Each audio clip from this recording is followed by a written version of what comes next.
Before we start today's video, I just want to give you a little background. My husband is half Danish, half Malaysian. I'm Malaysian. Most of the time we eat Malaysian food, but today he taught me how to make a Danish dish.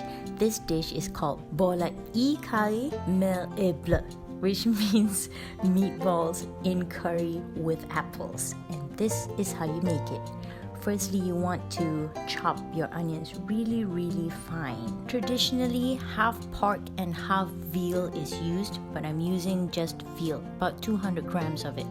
And then add onions into the bowl, add some salt, add an egg, some flour, a little bit of milk, add black pepper, and give it a mix.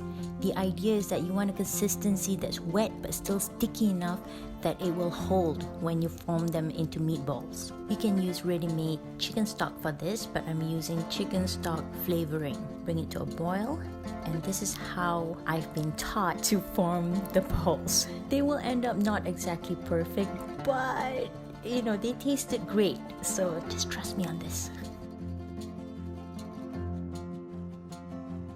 Keep rolling it on your hand and then you will come up with, just drop it into the pot.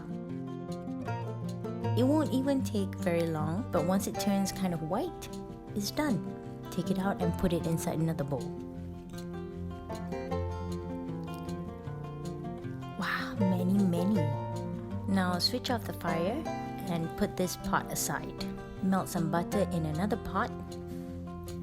Add some curry powder. I'm using the Danish curry powder for this. It's mostly just turmeric, but they have little hints of coriander powder and also chili powder. But it's mostly just turmeric. Cook the spices a little bit, maybe about 5 to 10 seconds, and then you add a little bit of flour. After that, add the chicken stock that was used to boil the boller before, and then add cream. Give it a stir.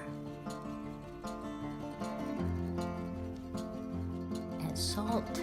Stir again and reintroduce your boller into the curry. Some people actually just put the meatballs onto the rice and pour the curry on top. You can do that too. This is done and you're ready to serve. But before that, I want to add some apples on top because remember how I said this one is called with apples. So this is the garnish. Pour it on top of your rice.